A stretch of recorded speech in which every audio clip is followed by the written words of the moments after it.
Información precisa, completa, veraz, objetiva e independiente. Directo a tu pantalla. Radio Caracas Radio presenta Voz de América. La Voz de América presenta Buenos días, América. Desde Washington, la actualidad informativa. Autoridades en Estados Unidos insisten en que la frontera está cerrada, pero el flujo migratorio continúa a pocas horas de la finalización del Título 42. Las discusiones entre el gobierno y el Congreso en Estados Unidos sobre la elevación del techo de la deuda siguen sin encontrar salida. Y el expresidente Donald Trump es encontrado culpable de abuso sexual y deberá pagar $5 millones. Soy Héctor Contreras y junto a Yoconda Tapia les damos la más cordial bienvenida. Aquí comienza nuestra emisión de Buenos Días, América.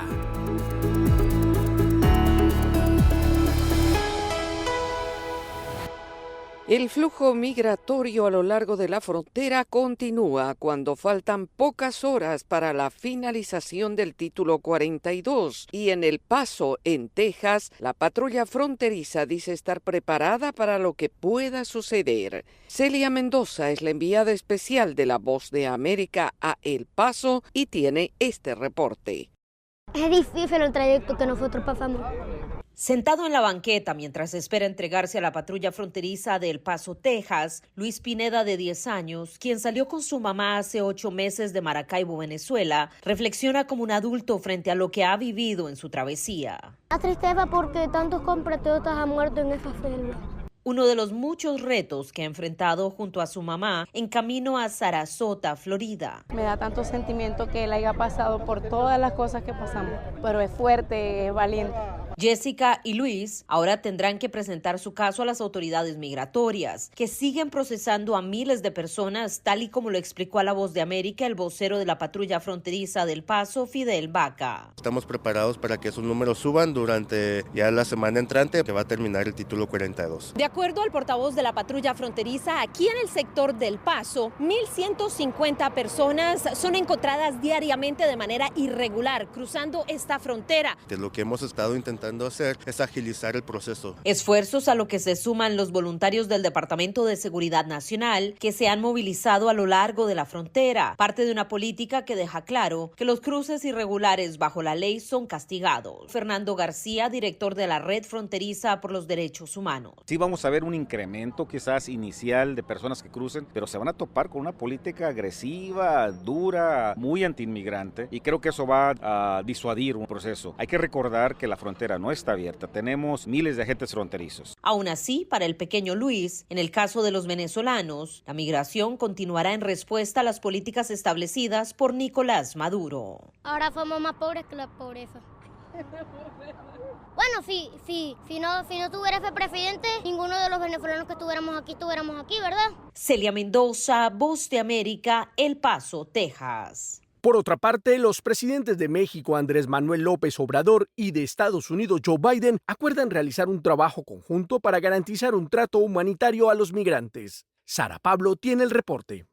El presidente Andrés Manuel López Obrador conversó vía telefónica durante aproximadamente 1 hora con su homólogo de Estados Unidos, Joe Biden, a unas horas de que concluya la aplicación del Título 42, que permite a autoridades estadounidenses la deportación inmediata de migrantes por motivos sanitarios, esto debido a la pandemia del COVID-19. Informó que reafirmaron su compromiso de seguir trabajando juntos en temas como la migración con dimensión humanista, el tráfico de drogas y armas y sobre todo en cooperación para el bienestar de los pueblos más pobres del continente americano. El investigador del Colegio de la Frontera Norte, Vicente Sánchez Munguía, consideró que México y Estados Unidos deben trabajar de manera conjunta con el fin de generar infraestructura fronteriza para la atención temporal de migrantes que se han concentrado en esta zona.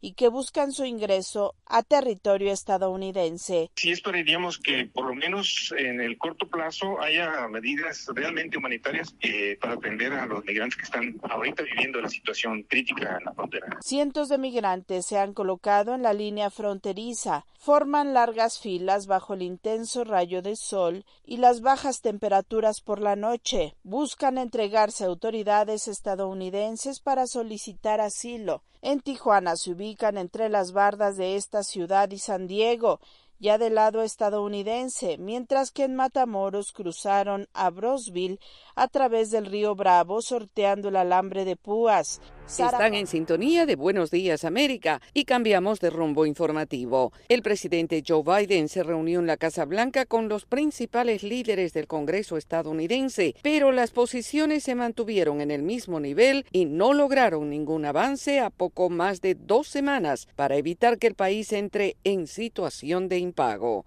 Judith Martín Rodríguez con detalles.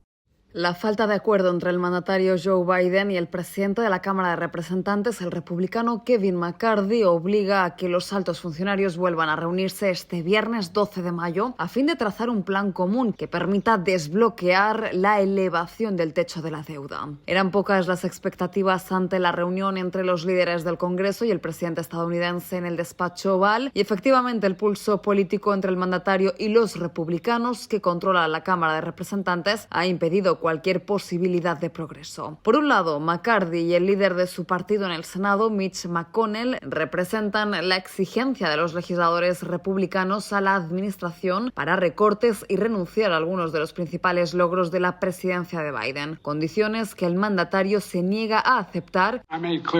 Dejé en claro durante nuestra reunión que el incumplimiento no es una opción. Repetí eso una y otra vez. Estados Unidos no es una nación holgazana. En tanto, el presidente de la Cámara Baja, Kevin McCarthy, manifestó su insatisfacción con el presidente Joe Biden y en un tono desafiante y distante aseguró que esa no es forma de gobernar.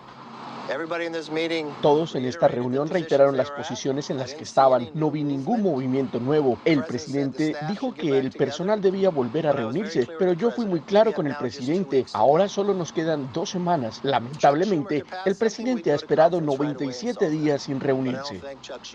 Mientras tanto, el tiempo y la presión avanzan y, según calculan los economistas, si no llegan a un consenso antes de inicios de junio, Estados Unidos podría quedarse sin reservas para hacer frente a sus pagos y entrar en una suspensión por primera vez en su historia. Judith Martín Rodríguez, Voz de América. En tanto, mientras los precios de los alimentos y los bienes continúan subiendo o se mantienen altos en ciertos países, algunos economistas dicen que la persistente inflación es consecuencia de la búsqueda de ganancias en las corporaciones. Gustavo Cherkis tiene los detalles. La palabra inflación parecía reservada solo para países en vías de desarrollo o históricamente con volátiles políticas económicas. Sin embargo, se ha expandido y ha estado en boca de todos por la pandemia del COVID-19 primero y luego por la guerra entre Rusia y Ucrania.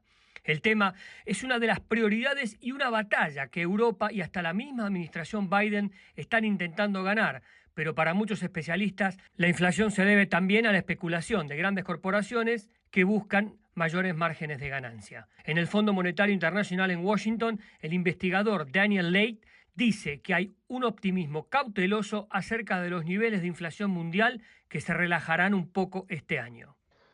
Pero esta va a ser una pelea larga. No creo que la mayoría de los países lleguen a su nivel de inflación objetivo hasta 2025. Diferentes factores han contribuido a que las economías avanzadas y en desarrollo excedan sus objetivos de inflación. Uno fue el impulso a los precios de la energía y los precios de los alimentos, en parte por la guerra en Ucrania. Y además de eso, muchos países están lidiando con la escasez del mercado laboral. No hay suficientes trabajadores elevando salarios. En las economías capitalistas, cuando sube la demanda, también suben los precios, pero algunos analistas ven una inusual forma de inflación aún cuando la demanda se mantiene bastante estable. Por otra parte, la Federación Nacional de Minoristas, que representa un espectro completo de empresas, afirma que la demanda de los consumidores se ha incrementado dramáticamente y describe el argumento de inflación como una excusa o cita muy simplista. Gustavo Cherkis, Voz de América, Washington, D.C. Somos la Voz de América desde Washington, D.C. Las noticias siguen en La Voz de América. Diversas reacciones generó el fallo de un tribunal federal en la ciudad de Nueva York que halló culpable al expresidente Donald Trump de abusar sexualmente de la columnista de consejos E. Jean Carroll en 1996, un veredicto que le otorgó $5 millones a la demandante y que fue catalogado por el exmandatario republicano como una vergüenza y una continuación de la cacería de brujas más grande de todos los tiempos. Los miembros del jurado rechazaron la afirmación de Carroll de que fue violada, pero encontraron a Trump responsable de abuso sexual y difamación después de que hiciera públicas las acusaciones. La demandante brindó varios días de testimonio y fue respaldada por 2 testigos que le dijeron al jurado que ella les informó sobre el presunto ataque días después de ocurridos los hechos. El abogado representante del exmandatario, Joe Tacopina, habló ante un grupo de periodistas a la salida del tribunal. Este fue un caso de violación todo el tiempo y el jurado lo rechazó. Así que, obviamente, estaremos apelando esos otros hallazgos. Ella siempre presentó esto como un caso de violación y entonces es un poco desconcertante, pero ya sabes, seguiremos. Por su parte, el expresidente Donald Trump, quien asegura no conocer a la demandante, no asistió al juicio civil y estuvo ausente cuando se leyó el veredicto. Sin embargo, aseguró a través de su red social Truth que no conoce a Carroll y la llamó una chiflada que inventó una historia fraudulenta y falsa para vender un libro de memorias. La Voz de América sigue informando. Diversos sectores en Venezuela cuestionan la inacción del gobierno del presidente Nicolás Maduro sobre la situación de miles de migrantes y refugiados. Carolina Alcalde en el informe. Defensores de derechos humanos coinciden en responsabilizar al Estado venezolano por la situación que enfrentan los migrantes que forzosamente han salido del país. Para Rafael Uzcategui, coordinador del Programa Venezolano de Educación Acción en Derechos Humanos PROVEA, los venezolanos en situación de migración forzada están huérfanos, debido a que, según dice, no existe una política pública de acompañamiento y protección. Que van a seguir saliendo y que el gobierno, ni las autoridades, ni siquiera la Defensoría del Pueblo venezolana ha reconocido esa situación. Porque sería lamentablemente reconocer que existe un modelo económico, un modelo social y político que no está dando respuesta a las necesidades de los venezolanos. Entonces vamos a seguir presionando a la comunidad internacional para que existan mejores condiciones de acuerdo a los estándares internacionales de derechos humanos para la protección de los venezolanos que están saliendo de manera forzada. A propósito del comunicado de la Cancillería venezolana en el que pidió esclarecer las causas del arrollamiento ocurrido en Brownsville, Texas, con el fin de descartar cualquier intencionalidad relacionada a las prácticas de odio y xenofobia contra el pueblo venezolano, la activista de derechos fundamentales Lizeth González lamenta que la defensa de los derechos de los migrantes ocurra en función del país en el que se encuentren y recordó que el gobierno guardó varios días de silencio tras el reciente incendio en un centro migratorio en Ciudad Juárez, en México, donde fallecieron varios venezolanos. Creemos que los derechos son universales y deben ser exigidos en todas las circunstancias. Varios sectores de la sociedad, entre ellos la Conferencia Episcopal Venezolana, exhortaron a los gobiernos y organismos internacionales a proteger con urgencia a los migrantes e implementar de forma inmediata políticas integrales que respondan a la crisis de movilidad que vive la región. Carolina Alcalde, Voz de América, Caracas. Las noticias siguen en Buenos Días América. El presidente Gustavo Petro limó las asperezas con las altas cortes del país y reconoció la independencia de poderes luego de afirmar que como jefe de Estado era el jefe de la rama judicial. Manuel Arias tiene el reporte.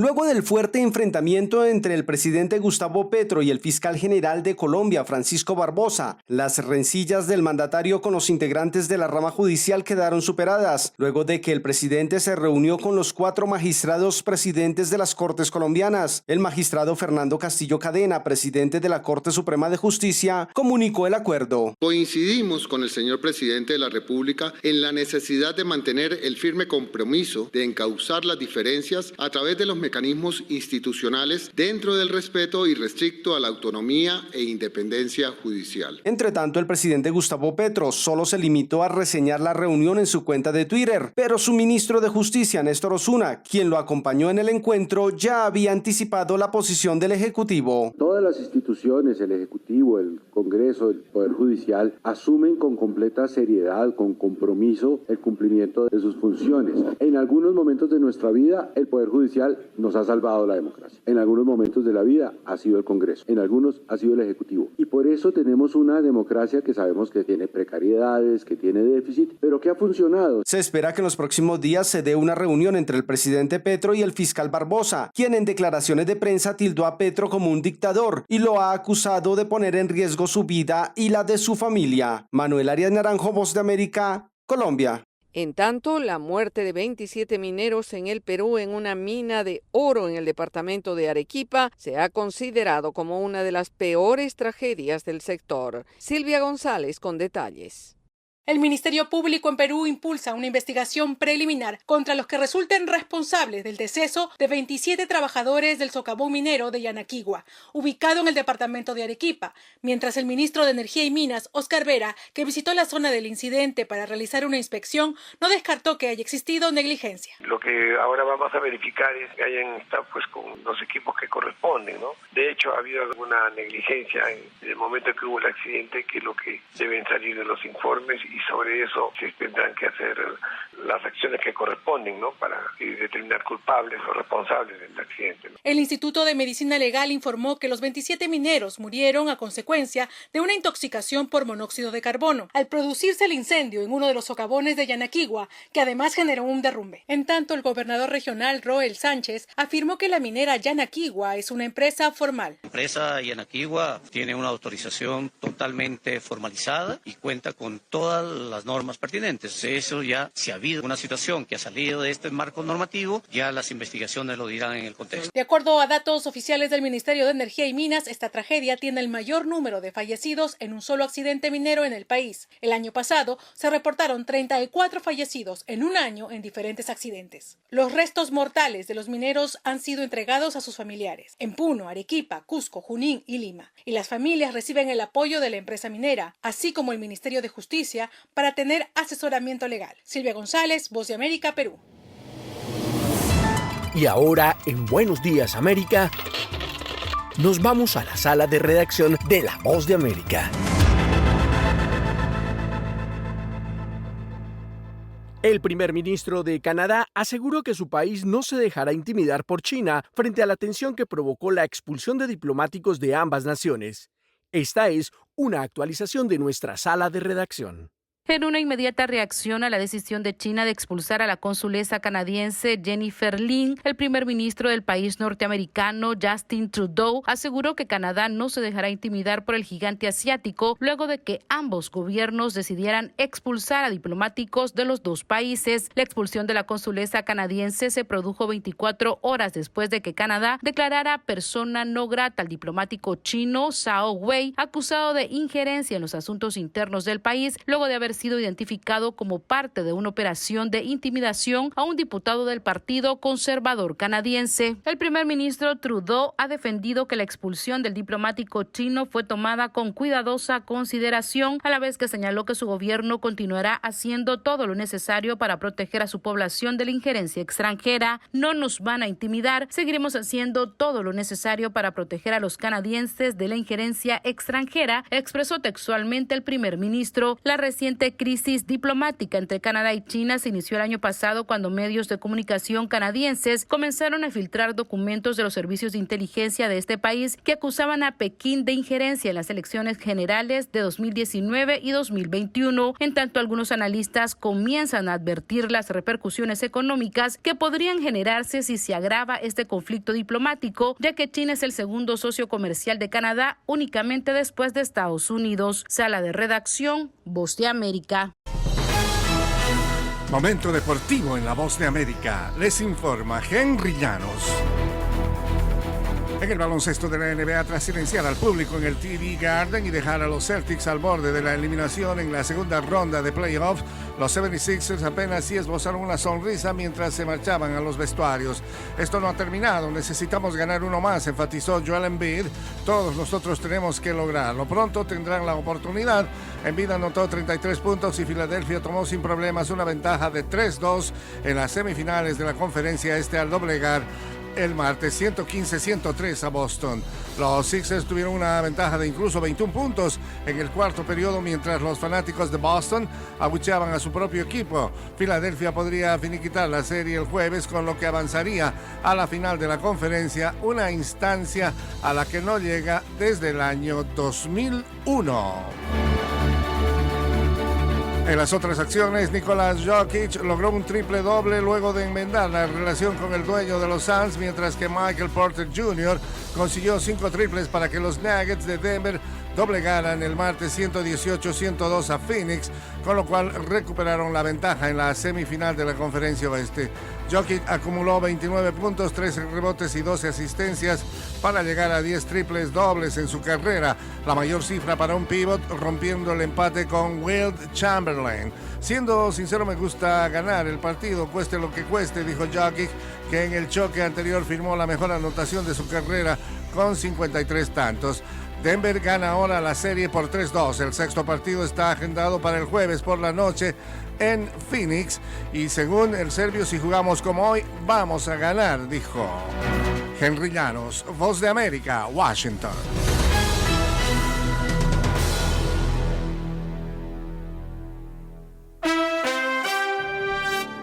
Estas son algunas de las noticias del mundo del espectáculo. Está suspendida la escritura de guiones para una nueva temporada de The Handmaid's Tale y una próxima precuela de Game of Thrones debido a la huelga de miles de guionistas de cine y televisión en Hollywood. El Sindicato de Guionistas de Estados Unidos convocó la huelga la semana pasada. El autor de Game of Thrones, George R.R. Martin, dijo en un blog que la sala de guionistas de la serie de precuelas A Knight of the Seven Kingdoms, The Hedge Knight, estará cerrada mientras dure el paro. El sindicato inició un paro laboral el 2 de mayo tras no lograr un nuevo acuerdo por salarios más altos con estudios como Netflix y Walt Disney. El estado de Minnesota rindió tributo al cantautor Prince, rebautizando un tramo de 10 kilómetros de una autopista que pasa por los estudios de grabación Paisley Park. El gobernador de Minnesota, Tim Walz, promulgó el proyecto de ley con tinta morada para dedicar la autopista anteriormente conocida como Minnesota Highway 5, que ahora se llama Prince Rogers Nelson Memorial Highway. Paisley Park, donde Prince vivió y grabó, atrae a visitantes de todas partes del mundo. También es donde Prince falleció el 21 de abril de 2016 de una sobredosis accidental de fentanilo a los 57 años. El cantante, compositor y arreglista pertenece al Salón de la Fama del Rock and Roll. Prince ha vendido más de 100 millones de discos a escala global. Entre la programación de Apple TV Plus está el documental Still, a Michael J. Fox Movie. Michael J. Fox, el actor de Marty McFly en Back to the Future, Regreso al Futuro, y Alex Keaton en Family Ties, sufre de un trastorno cerebral degenerativo. En el documental dirigido por Davis Guggenheim, Fox relata su vida, su carrera y su batalla contra el Parkinson, que le fue diagnosticada a los 29 años. El director utiliza fragmentos de películas y series de televisión de Michael J. Fox para ilustrar la vida del actor fuera de la pantalla. El actor, nacido en Alberta, Canadá, consiguió Family Ties, negociando su pago desde un teléfono público de la desaparecida cadena de pollos Pioneer Chicken. En 1993, la cadena Popeyes se apoderó de Pioneer.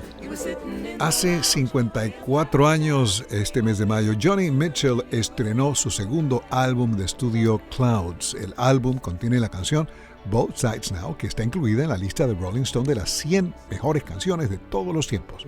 Joni Mitchell, que este año recibió el premio Gershwin a la canción popular otorgado por la Biblioteca del Congreso estadounidense, es la misma de canciones como Help Me y The Circle Game. Desde la Voz de América en Washington se despide Alejandro Escalona. Será hasta mañana.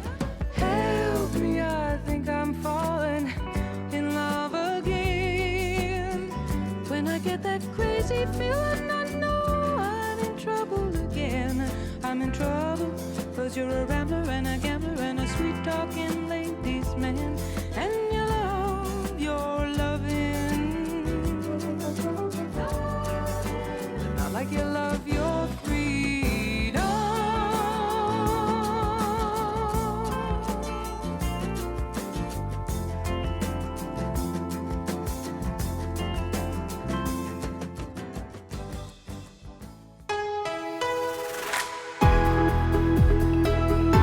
Y así llegamos al final de Buenos Días América. Soy Yoconda Tapia y les agradezco el privilegio de la sintonía. Soy Héctor Contreras y les invito a conectarse con nuestra página web vozdeamerica.com o seguirnos en Twitter en @vozdeamerica. Hasta nuestra próxima emisión.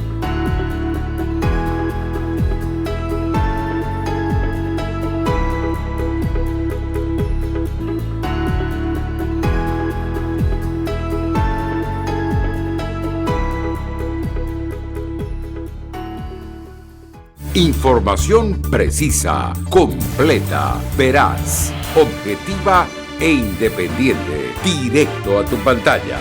Voz de América en RCR 750.